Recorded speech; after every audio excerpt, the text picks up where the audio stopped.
My mom kicked me out for her new family, then demanded college money for my siblings when she found out I'm successful.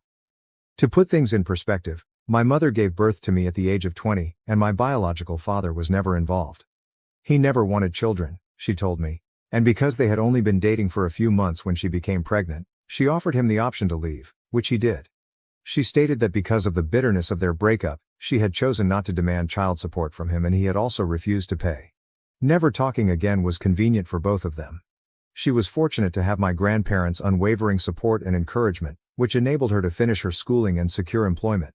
She dated a couple men while I was younger, and she began dating Harry, a co-worker, when I was about 8 years old.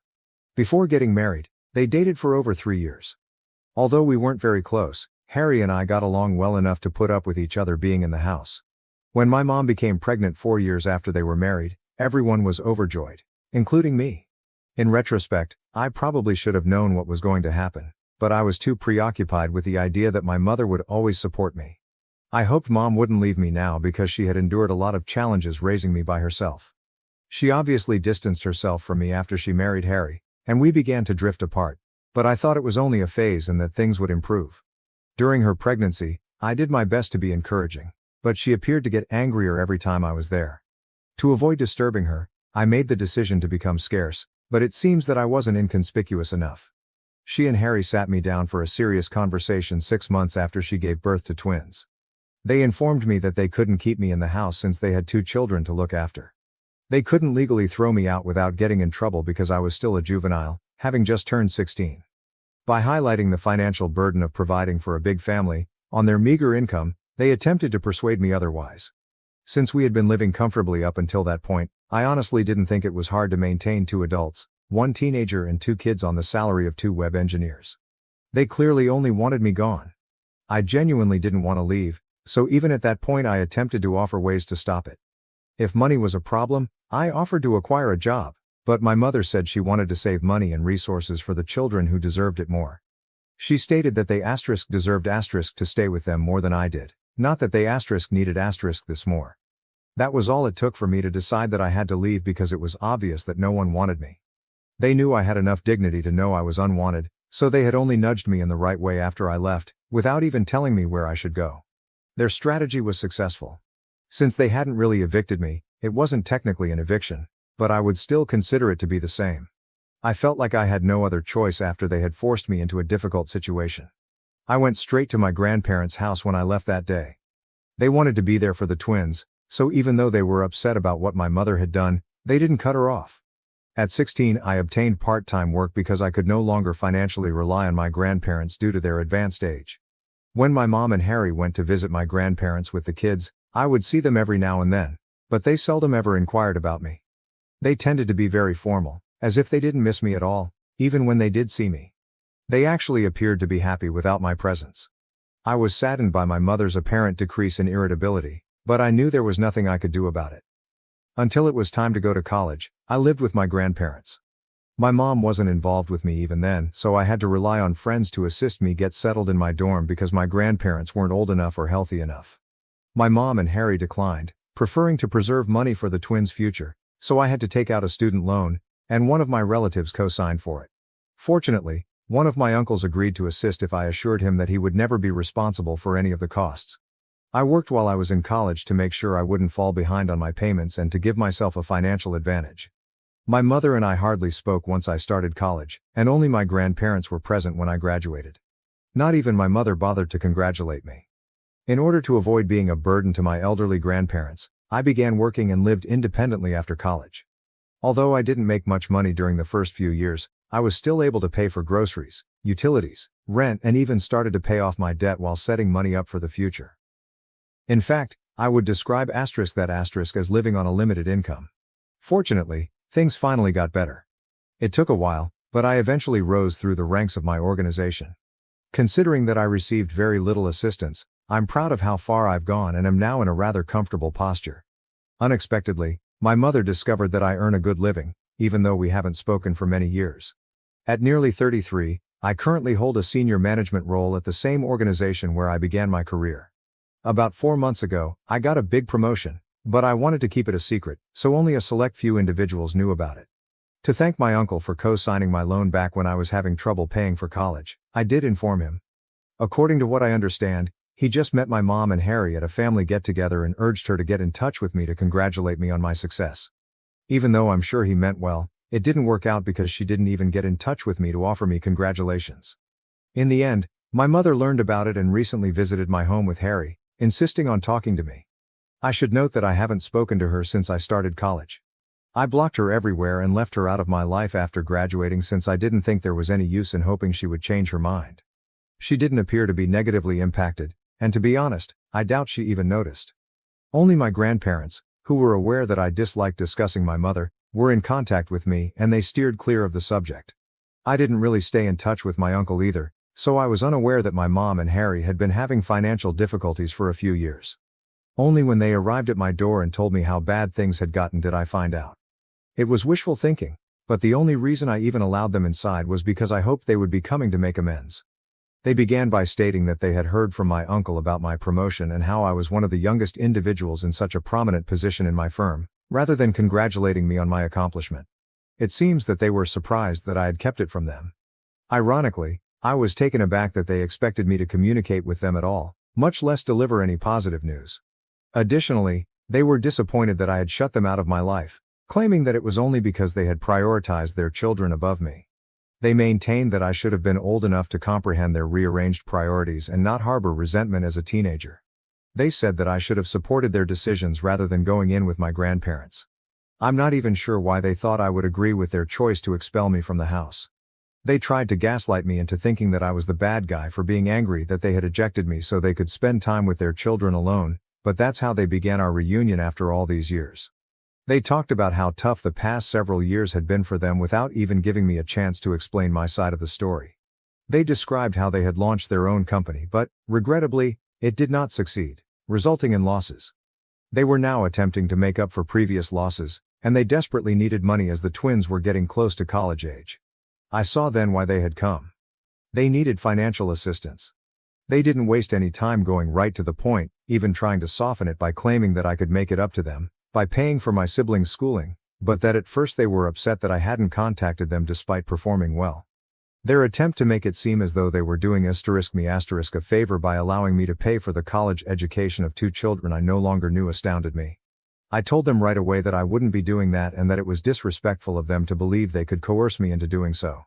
I became irate and reminded them that they were the reason I had to work during my college years and pay for my own education. Because they wanted to save for their real children, who they believed deserved it more than I did, they had refused to provide me with financial support back then. I assured them that they had no right to expect anything from me now, particularly financial support, since I had never questioned their choice to put the twins first and had just left them alone. They actually no longer had the right to demand that I communicate with them.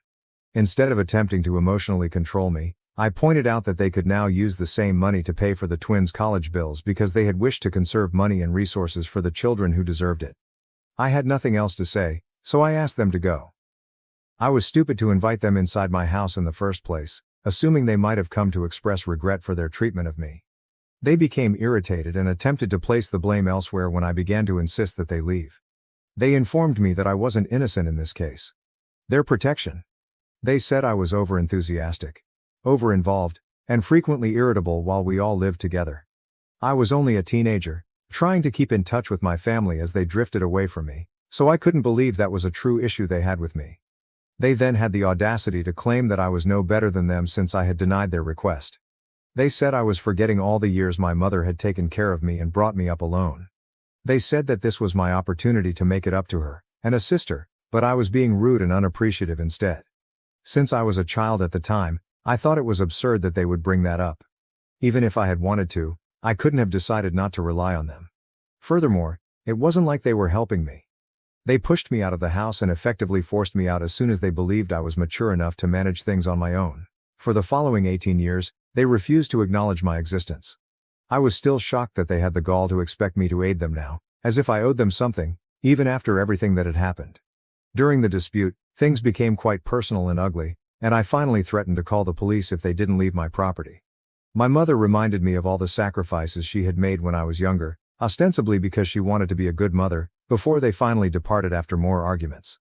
She said that I had been ungrateful the one time she had expected me to sympathize with her predicament and allow her to put other people before myself. She now claimed that rather than the other way around, I was portraying her as the villain. Since then, this has been bothering me and I'm having trouble figuring out whether I'm to blame, whether I've been expecting too much from my mother, or whether she's simply deceiving me. I decided to post on Reddit to get some unbiased perspectives even though I'm quite sure I'm correct. AITA for not paying for my half-sibling's college tuition just because my stepdad and estranged mother are having financial difficulties. Edit. Even though my uncle had excellent intentions, I reminded him that what he did was wrong and unacceptable. His actions undoubtedly had a negative effect. I wouldn't be in this predicament if he hadn't shared my life with my mother and disclosed my contact details without my consent. He apologized excessively, stating that he was unaware of their financial difficulties and that he had no idea my mother would respond in this manner. He admitted that he had no business telling my mother about my life and that if we had wanted to get back together, we would have done so without his help. Since his heart was in the right place, I don't intend to cut him out of my life. I would have been much more angry if he had meant something different. He simply made an error. In addition, it was because of him that I was initially able to attend college.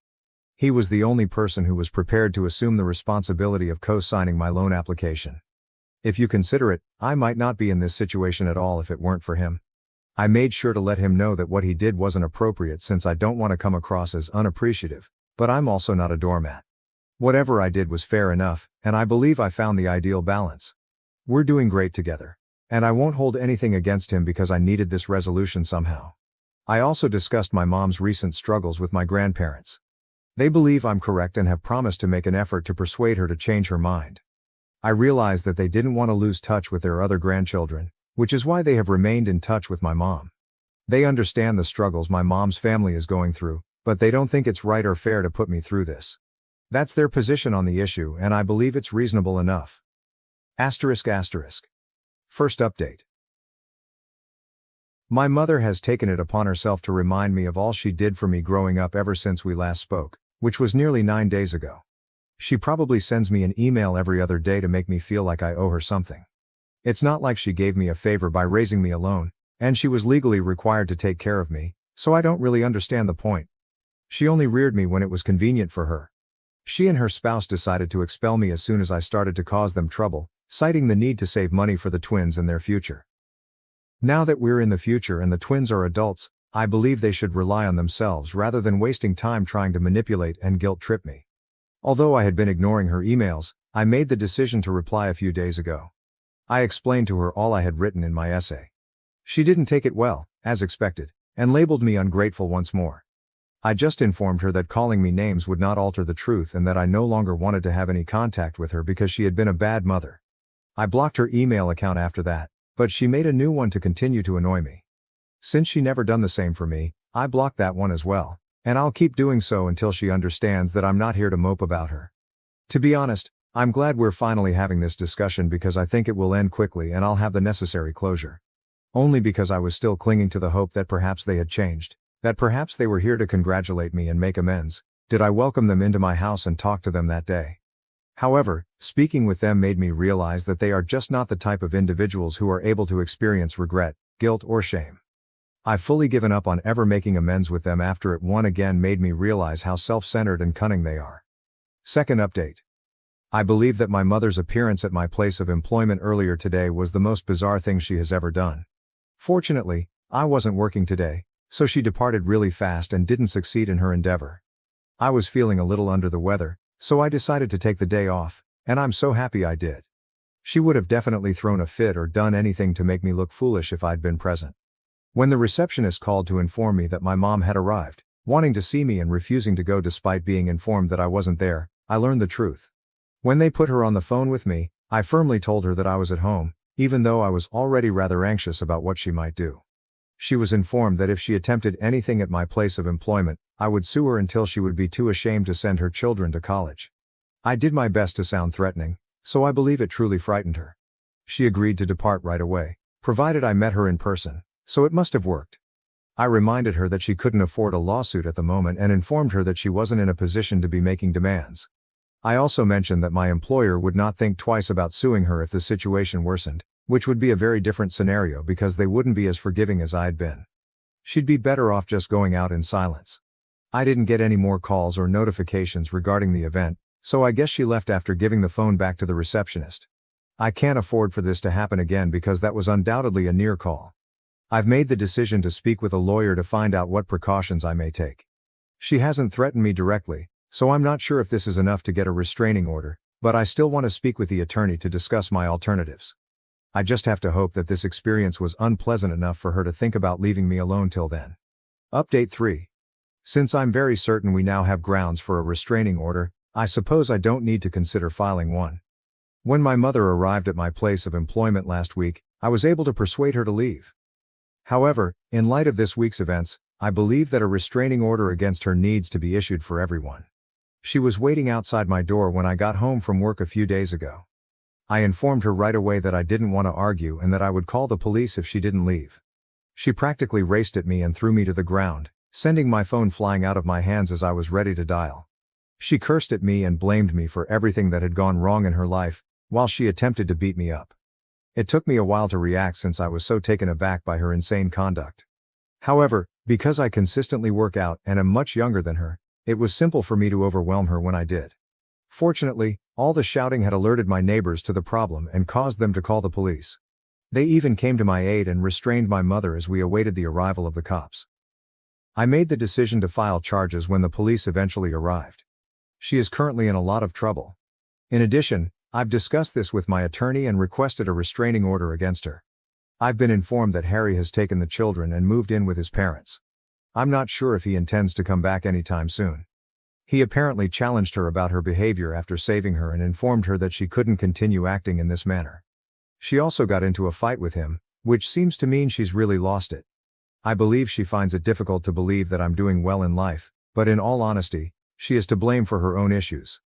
I will not be sorry for her. I'll have the restraining order in place soon, and since I'm making more money, I've already started thinking about moving into a larger home. Since now seems like the ideal moment, I'm going to start exploring my alternatives. Being linked to someone like that is embarrassing, so I sincerely hope my mother receives the support she needs and learns to behave normally.